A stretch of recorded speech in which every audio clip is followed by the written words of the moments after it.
It has been a violent and deadly weekend in the Circle City. In one day, Metro Police conducted 3 criminal homicide investigations, 3 men dying within hours of each other. Disturbing new developments tonight as police investigate 3 murders from this weekend. We have officially surpassed last year for the number of murders. This is the latest murder, number 141 in this year so far in Indianapolis. The recent wave of violence here in the Circle City. Homicides skyrocketing this summer with 85 so far, more than a third of them happening in the last 2 months.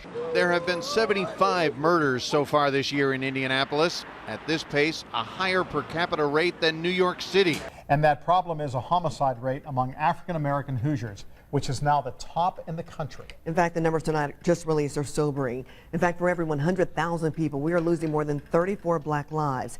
That is 4 more than the next state on the list, which is Missouri, 12 more than places like California and New Jersey.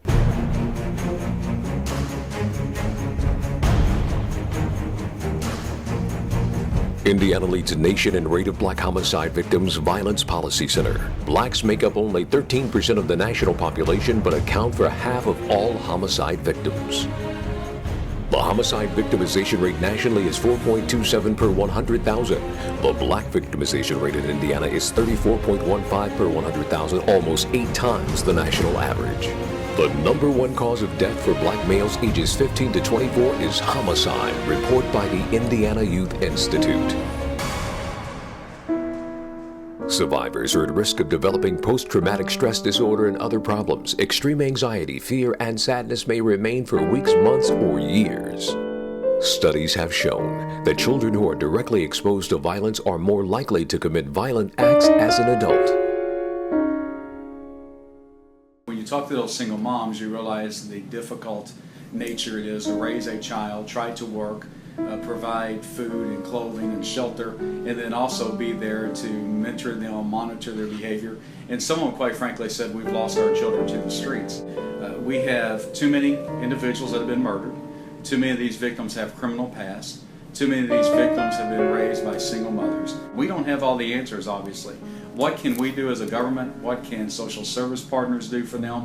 And what can the faith-based community do as well? It's going to take all of us to help them raise a successful, educated young person that's successful, but we also want those mothers to get educated and to become involved in the profession and be able to provide for themselves.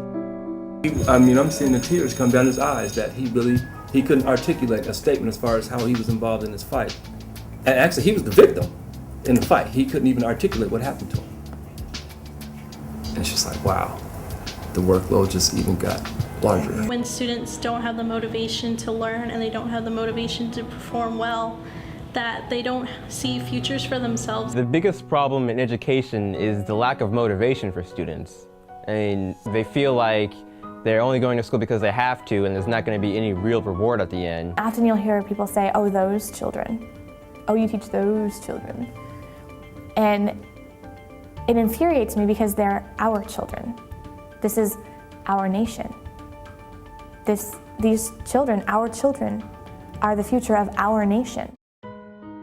Dropouts will cost the U.S. more than $319 billion in lost wages. The American taxpayer will be forced to pay again as these same dropouts absorb nearly $50 billion in social services. We must find an answer. Indy By Design has the solution.